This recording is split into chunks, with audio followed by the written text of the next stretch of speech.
कोणाला लागलं नाही ना.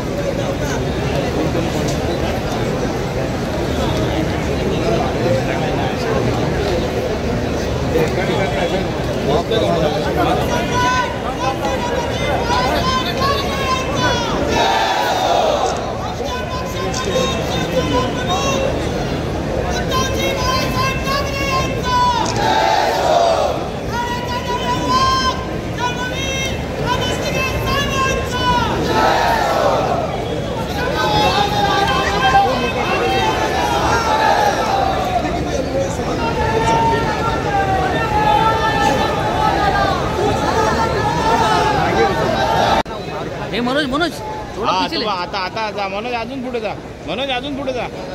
हा बस.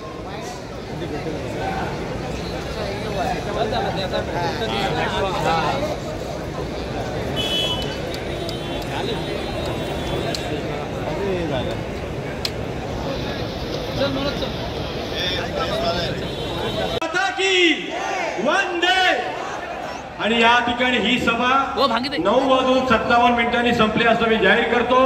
जय हिंद, जय महाराष्ट्र. जाताना पहिल्यांदा महिला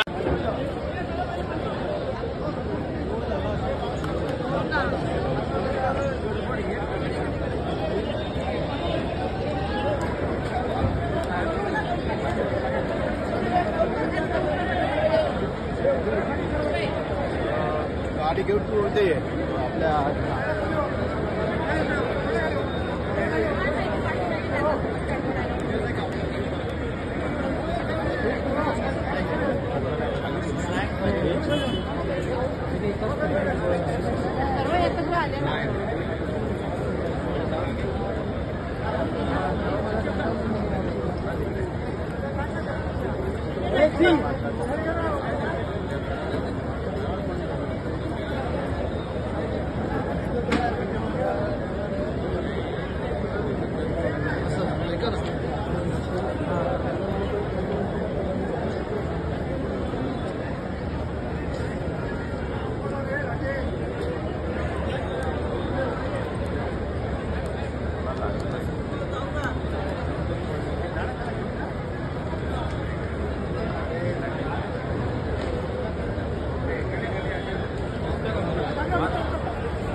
गाडी घेऊन पुढे आपल्या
केले, कारण महाराष्ट्राने तुम्हाला भरभरून दिलं होतं. 40च्या वरती खासदार हे आपल्या युतीला महाराष्ट्राने दिले होते, म्हणून तुम्ही विनासायास तिकडे बसला होतात. महाराष्ट्र जरा बाजूला झाला, तुम्ही खाटकन किती 60 जागा खाली आलात तुम्ही. आणि ठाण्याची जागा सुद्धा जरा आणखीन ताकदीने आपण सगळ्यांनी जोर केला असता तर ठाण्याच्या जागेतनं सुद्धा गद्दार निवडून नसता आला. कल्याणला गेलो होतो, डोंबिवलीला गेलो होतो, तिथे आपली साधी एक कार्यकर्ती वैशालीताई दरेकर, एक साधी मध्यमवर्गीय महिला, समोर सगळे पैशाचा महापूर काय धबधबा होता, स्वतः मिंदे त्याचा पोरगा, म्हणजे माझ्यावरती जे काही घराणेशाहीचे आरोप मोदी करतायत, मग तुम्हाला हे कसं चालतं? बापाला गद्दारी करून मंत्री बनवलात, त्याच्या पोराला खासदार बनवलात. मग गद्दारांची घराणेशाही चालते, त्यांच्या प्रचाराला मोदी येत आहेत, देशाचे पंतप्रधान. आणि कल्याणमध्ये अरे तुम्ही शिवसेना संपवली होतीत ना, मग एका साध्या महिलेची भीती तुम्हाला का वाटली? का एवढा पैशाचा धबधबा तिकडे पाडलात? का स्वतः पंतप्रधानांना कल्याणला माझ्या साध्या एका बहिणीचा पराभव करायला देशाच्या पंतप्रधानांना यायला का लागलं? आणि एवढं करून सुद्धा कल्याणकरांनी सुद्धा आपल्याला जवळपास 4 लाखाच्या आसपास मतं दिले. त्यांचा मला अभिमान आहे, ठाणेकरांचा मला अभिमान आहे. आता भले हे आपले शिवसेना प्रमुखांचे फोटो लावतायत, आनंद दिघेंचा फोटो लावतायत. मग मिंदेना मी सांगतोय, ठाण्यात येऊनच सांगतोय, जर मर्दाची अवलाद असलास तर माझ्या वडिलांचा किंवा आनंद दिघेंचा फोटो न लावता स्वतःच्या वडिलांचा फोटो लावून ठाणेकरांकडे मतं माग. तर मी म्हणे मर्दाची अवलाद आहे, नाहीतर नामर्दाची अवलाद पक्ष फोडतो, पक्ष चोरतो, निशाणी चोरतो, वडील चोरतो, आनंद दिघे साहेबांना चोरतो. आणि म्हणे बाळासाहेबांचा वारसा. बाळासाहेबांचा वारसा काय? महाराष्ट्र लुटू देणं, हा बाळासाहेबांचा वारसा आहे. महाराष्ट्राची लूट झाली तरी चालेल, पण तू बूट चाटत राहा, हा बाळासाहेबांचा विचार कधीच नव्हता, असूच शकत नाही. आणि राजन सारखा एक सुसंस्कृत खासदार, खरं म्हणजे ठाणेकरांनी मजबूतीने त्याच्या मागे उभं राहायला पाहिजे होतं. पण राजन, मला माहिती आहे की ठाणेकर सुद्धा मर्द आहेत. गेल्या वेळेला एक थोडी कसूर झाली असेल, पण यावेळेला तुम्हाला 3-4 जण जेवढे आहेत, आपले मडवी आहेत, केदार आहे, राजन स्वतः आहे, नरेश आहेत,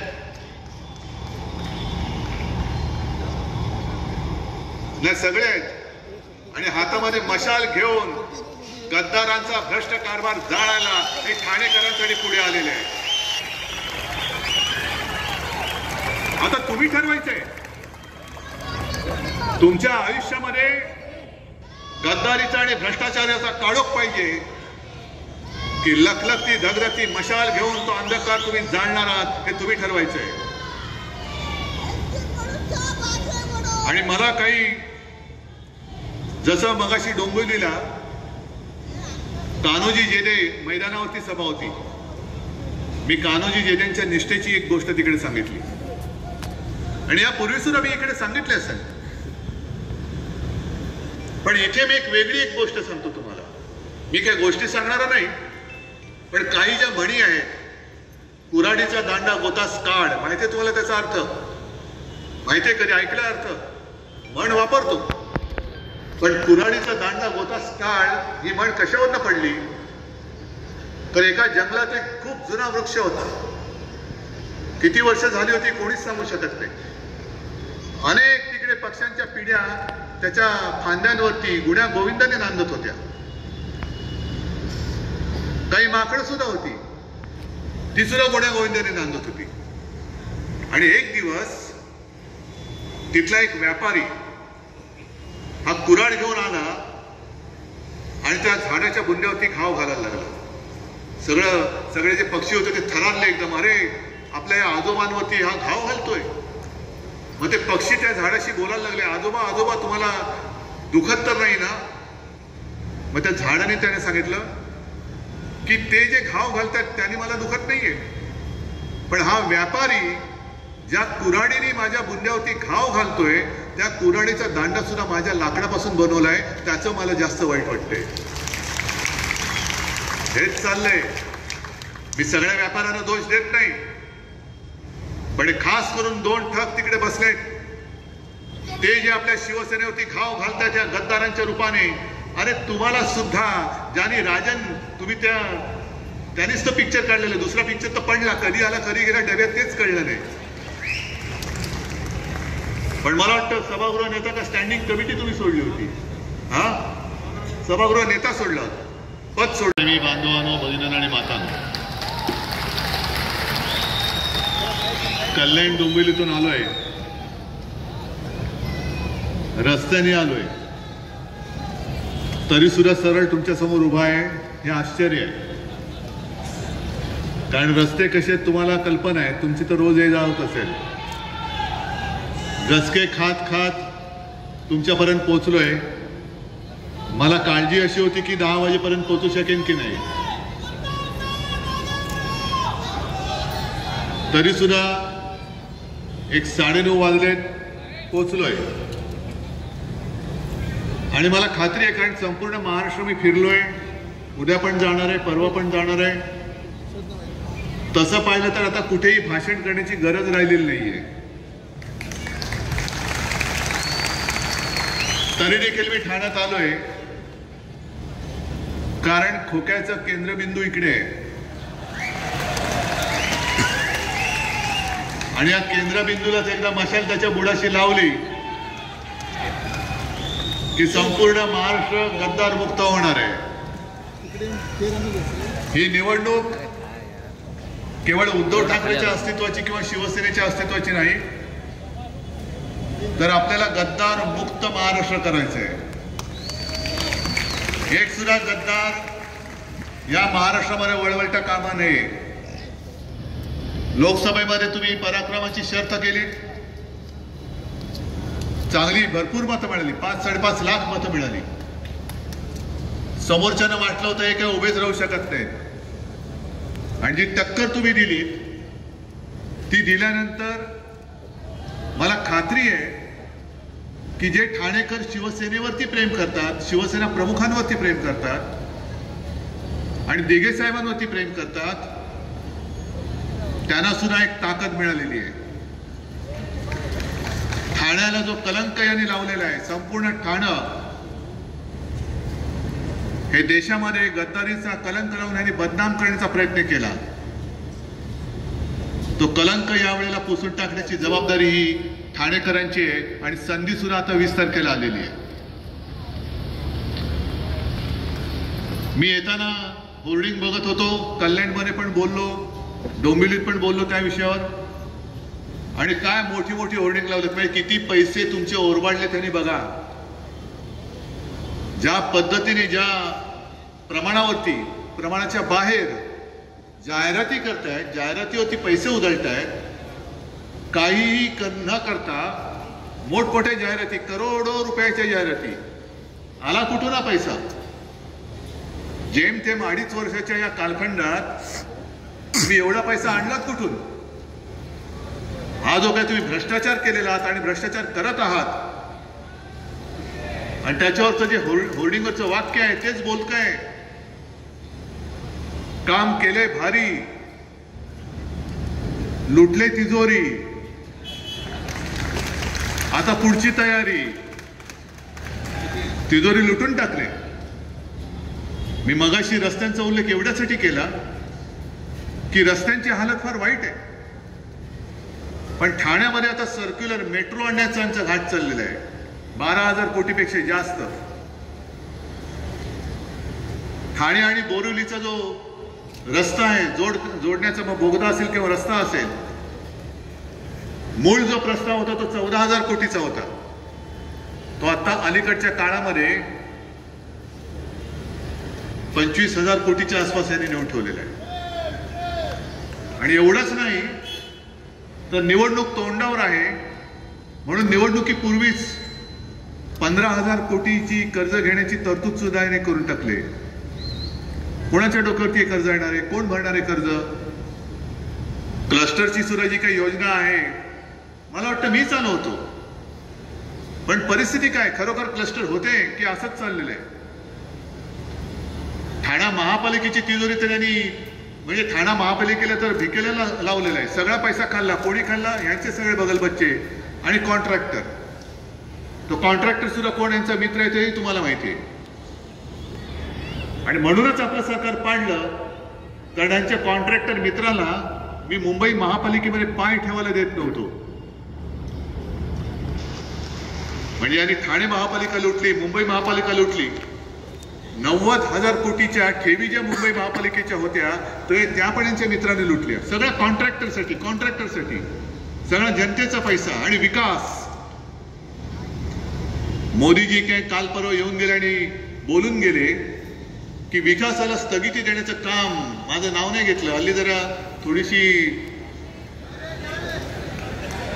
नाव घेताना थोडी थरथराट होतो, कारण लोकसभेला ते नकली संतान बोलले होते आणि महाराष्ट्राने जी भाजपच्या पेकाटात लाथ घातली. हे प्रचाराला आल्यानंतर सगळे भाजपवाले गेले. मोदीजीने विचारले क्यों आए? अरे मोदीजी आपने वो नकली संतान बोला, देखो महाराष्ट्र ने कैसा वळ उठताया. नको तिकडे वळ उठवलेत भाजपच्या. ना मलम चोळू शकत, ना काही करू शकत, दाखवता नाही येत, सहनही होत नाही, सांगता येत नाही, अशा ठिकाणी वळ उठलेत. पण मोदीजी बोलले की जे विकासाच्या कामाला स्थगिती देणार सरकार, हे सुद्धा तेच बोंबलतायत. मी विकासाच्या कामाला कधीच स्थगिती दिली नव्हती. अगदी मुंबईचा कोस्टल रोड सुद्धा याच्यात मोदींचा किंवा या मिंद्याचा एक कणाने सुद्धा संबंध नाही, अजिबात नाही. तो पूर्ण आणि पूर्ण आपल्या मुंबई महापालिकेच्या पैशावरती आपण करून दाखवलेलं आहे. हे स्वप्न शिवसेनेचं आहे. आणि जर का मी स्थगिती देत बसलो असतो तर शिवडी नावाशेवा लिंक रोड जो आहे तो पूर्णच झाला नसता. लॉकडाऊनच्या काळात सुद्धा ही कामं चालू होती. पण मी आडवा जरूर आलो आणि याच्या पुढे सुद्धा येणार. जे कोणी माझ्या महाराष्ट्राच्या हक्काचं ओरबाडून गुजरातला नेत असतील तर त्यांच्या वाटेमध्ये मी ठाम उभा राहिल्याशिवाय राहणार नाही. हे मोदीजी आज तुम्हाला मी जाहीर सांगतोय. मध्ये बूटचटे मिंदे आला तरी मी महाराष्ट्र तुम्हाला ओरबाडून येणार नाही. काय लावलंय काय तुम्ही? म्हणजे महाराष्ट्र लुटण्यासाठी तुम्ही कोणे एकेकाळी ज्या शिवसेनेने तुम्हाला मदत केली, ज्या शिवसेना प्रमुखांनी तुम्हाला अटलजींपासून वाचवलं, त्यांना सुद्धा तुम्ही संपवायला निघालात, गद्दारी केलीत. ही गद्दारी शिवसेनेशी नाही केलीत, ही गद्दारी तुम्ही महाराष्ट्राशी केली. कारण महाराष्ट्राने तुम्हाला भरभरून दिलं होतं. 40च्या वरती खासदार हे आपल्या युतीला महाराष्ट्राने दिले होते, म्हणून तुम्ही विनासायास तिकडे बसला होतात. महाराष्ट्र जरा बाजूला झाला, तुम्ही खाटकन किती 60 जागा खाली आलात तुम्ही. आणि ठाण्याची जागा सुद्धा जरा आणखीन ताकदीने आपण सगळ्यांनी जोर केला असता तर ठाण्याच्या जागेतनं सुद्धा गद्दार निवडून नसता आला. कल्याणला गेलो होतो, डोंबिवलीला गेलो होतो, तिथे आपली साधी एक कार्यकर्ती वैशालीताई दरेकर, एक साधी मध्यमवर्गीय महिला, समोर सगळे पैशाचा महापूर काय धबधबा होता, स्वतः मिंदे त्याचा पोरगा. म्हणजे माझ्यावरती जे काही घराणेशाहीचे आरोप मोदी करतायत, या मिंद्याला मी मंत्री केला नसता तर मिंद्या कधी मंत्री बनू शकला नसता. हे त्यालाही विचारा खरं आहे की खोटं आहे.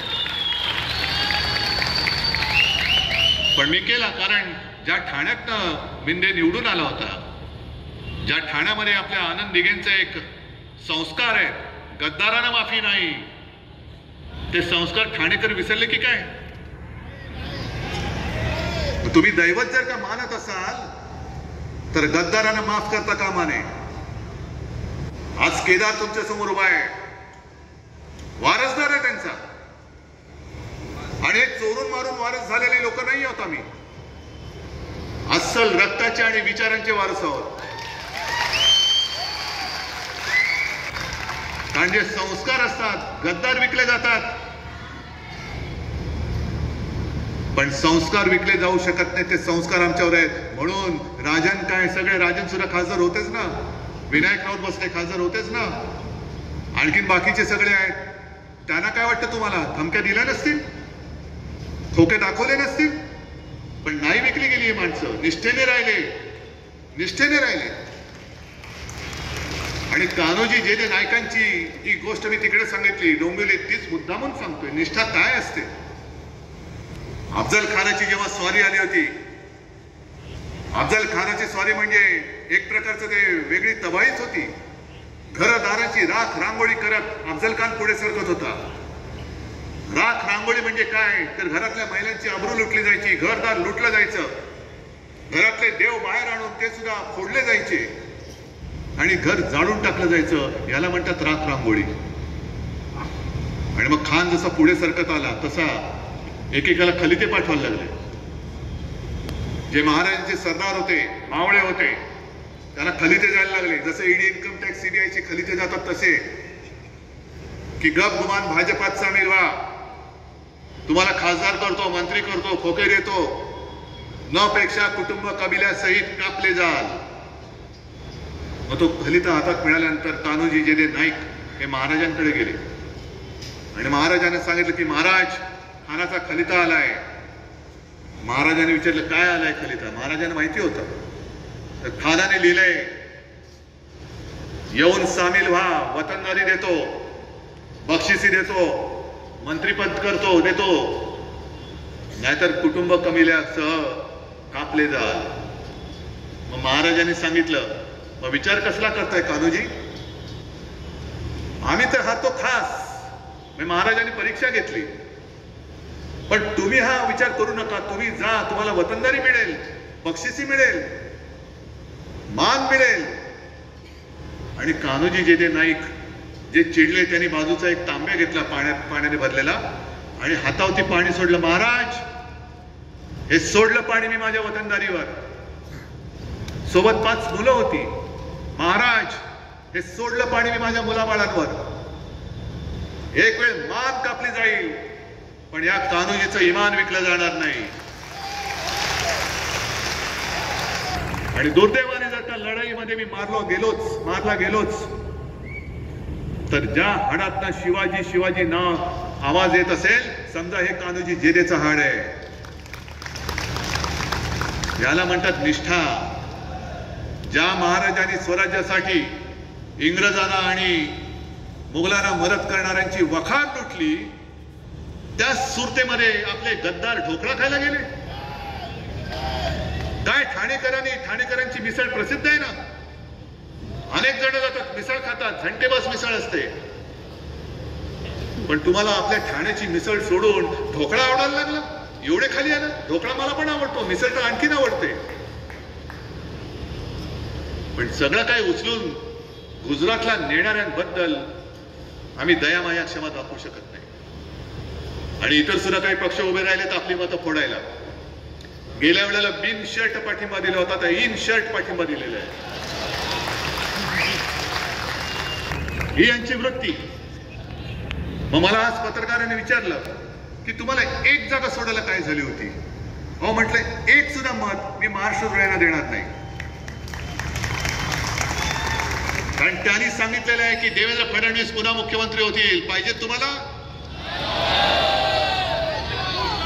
मग मी त्यांना मुख्यमंत्री करायला एक सुद्धा जागा सोडली असती तर माझ्या महाराष्ट्राचं जे नुकसान होणार आहे ते पुढच्या कित्येक पिढ्या महाराष्ट्रातून सावरू शकणार नाहीये.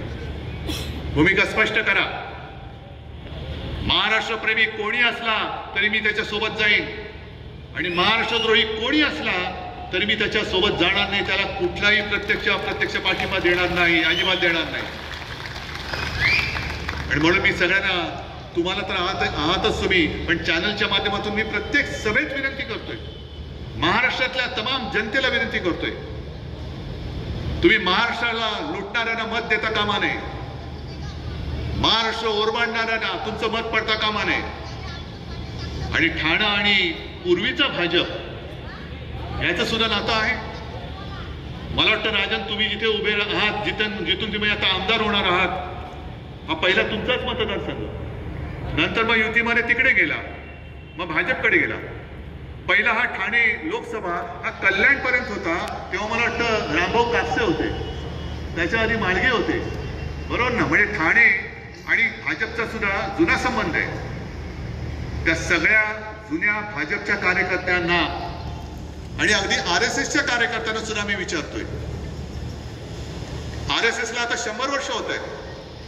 मग 100 वर्ष तुम्ही ज्या काही खस्ता खाल्ल्या, अनेक RSSच्या कार्यकर्त्यांनी अविवाहित राहिले, अनेकांनी आपले कुटुंब बाजूला ठेवलं, कुटुंबावरती तुळशीपत्र ठेवलं, घरावरती तुळशीपत्र ठेवलं आणि भाजप वाढवायचं काम केलं. हा भाजप तुम्हाला मान्य आहे जो महाराष्ट्र लुटतोय? अरे तुमची सुद्धा मुलं बाळ आहेत ना, ते कुठे नोकरीला जाणार? गुजरातला जाणार. गुजरात बद्दल माझ्या मनात आकस नाहीये. मी वारंवार सांगेन, पुन्हा पुन्हा सांगेन, ठाण्यामध्ये काय महाराष्ट्रभर अनेक गुजराती कुटुंब आनंदाने राहत आहेत. मराठी आणि गुजराती असा वाद आम्हालाही करायचा नाही, पण मोदी आणि शहा करंटेपणाने गुजरात आणि संपूर्ण देशाच्या मध्ये जी भिंत बांधतायत. अहो मोदीजी, शहाजी, तुम्ही उद्या जाल, पण ही जी भिंत बांधून जाल ती तोडायला पुढचे कित्येक वर्ष लागतील. त्याचा विचार करा आणि मग भिंत बांधा. राम मंदिर बांधलं, अयोध्येमध्ये हरले. अयोध्येतले खासदार माझ्या घरी आले होते, मातोश्रीला आले होते. मी त्यांना विचारलं की हा चमत्कार कसा झाला? ते म्हणाले, क्या कहे उद्धव जी, पूरी अयोध्या ये गुजरात के कॉन्ट्रैक्टर ने हाथ में ले ली है. जहां देखो वहां टावर बना रहे, होटल उनका, ये उनका. शायद मंदिर के पुजारी भी वो अब गुजरात से लाएंगे. का तुम्ही गुजरातला बदनाम करताय? का तुम्ही गुजरातला दुश्मन करताय? आणि मला तुम्ही सांगताय, अमित शहा म्हणाले, उद्धव बाबू. मी म्हटलं, हा बोलो अमित शेठ. आता काय बोलायचं दुसरं? ते बोले, राम मंदिर क्यों नहीं गए? अरे पहले वो राम मंदिर गल रहा है, वो थांबाओ. वो अर्धवट बांधे आहे तुमने. हा चमत्कार कसा झाला? ते म्हणाले, क्या कहे उद्धव जी, पूरी अयोध्या ये गुजरात के कॉन्ट्रैक्टर ने हाथ में ले ली है. जहां देखो वहां टावर बना रहे, होटल उनका, ये उनका. शायद मंदिर के पुजारी भी वो अब गुजरात से लाएंगे. का तुम्ही गुजरातला बदनाम करताय? का तुम्ही गुजरातला दुश्मन करताय? आणि मला तुम्ही सांगताय, अमित शहा म्हणाले, उद्धव बाबू. मी म्हटलं, हा बोलो अमित शेठ. आता काय बोलायचं दुसरं? ते बोले, राम मंदिर क्यों नहीं गए? अरे पहले वो राम मंदिर गल रहा है, वो थांबाओ. वो अर्धवट बांधे है तुमने. वो घाई गड़बड़ी में क्या हो गया, ऊपर का छप्पर ही नहीं लगाया आपने. केवळ आणि केवळ तमाशे करण्यासाठी, शोबाजी करण्यासाठी लोकसभेच्या आधी तुम्ही राम मंदिर बांधलं. तुम्ही ज्या दिवशी तो तमाशा करत होता त्या दिवशी मी नाशिकच्या काळाराम मंदिरामध्ये गेलो होतो. हेच ते मंदिर आहे, काळारामचं मंदिर, जिथे डॉक्टर बाबासाहेब आंबेडकरांनी हा राम माझा सुद्धा आहे, आम्हाला सुद्धा मंदिरात प्रवेश करण्याचा अधिकार आहे म्हणून सत्याग्रह केला होता. त्याच मंदिरात मी गेलो होतो. आणि मोदीजी, तुम्ही मध्ये येऊन बाबासाहेबांबद्दल बोलून गेलात, संविधानाबद्दल बोललात, आनंद वाटला. आज माझ्याकडे सुद्धा RPI आणि सगळे निळे झेंडे आहेत. काही माझे RPIचे कार्यकर्ते सुद्धा माझ्यासोबत आले. एक प्रश्न मी तुम्हाला या ठाण्यातून विचारतो, त्याचं उत्तर तुम्ही द्या. एक 2-3 महिन्यापूर्वी आपल्या राज्य सरकारने अल्पसंख्याक आयोगाची स्थापना केली. चांगलं काम केलं, काय वाईट काही केलेलं नाही. साधारणतः जे जे अल्पसंख्याक समाज आहेत त्यांचा प्रतिनिधी त्या आयोगामध्ये असतो. मग हे जर तुम्हाला माहिती आहे तर आयोग नेमल्यानंतर त्या प्रतिनिधींमध्ये माझा एक सुद्धा बौद्ध धर्मीय त्या आयोगात का नाही हे पहिलं सांगा आणि मग बाबासाहेबांचं प्रेम आम्हाला सांगा. एक सुद्धा बौद्ध धर्मीय तुम्हाला सापडला नाही. बाकीचे घेतले चांगले, जैन घेतलेत, काही मुस्लिम आहेत, पण पारसी पण नाहीये. एक मला वाटतं शीख आहे ना. सगळ्यांना घ्या, पण तिकडे तुम्ही या ना. जसं काळाराम मंदिराच्या बाहेर ठेवलं होतं तसं आज सुद्धा तुम्ही माझ्या बौद्ध समाजाच्या माणसाला त्या आयोगाच्या बाहेर का ठेवलं? ही तुमची वृत्ती कळते. हे तुमचं हिंदुत्व आज सुद्धा तेच कायम आहे, ज्याला मी गोमूत्रधारी हिंदुत्व म्हणतो. आणि या सगळ्यांच्या फाकड कथा जर तुम्ही पुन्हा आपलं मत मिंध्याला दिलं किंवा भाजपला दिलं किंवा भाजप आणि मिंध्याला मदत करणाऱ्याला कुठल्या तरी गुंसे, मला माहित नाही राजेंद्रजीजी तुम्ही कुठल्या कोणाचे उमेदवार होतात तेव्हा ती मनसे होती, आता गुंसे झाले. म्हणजे गुजरात नवनिर्माण सेना.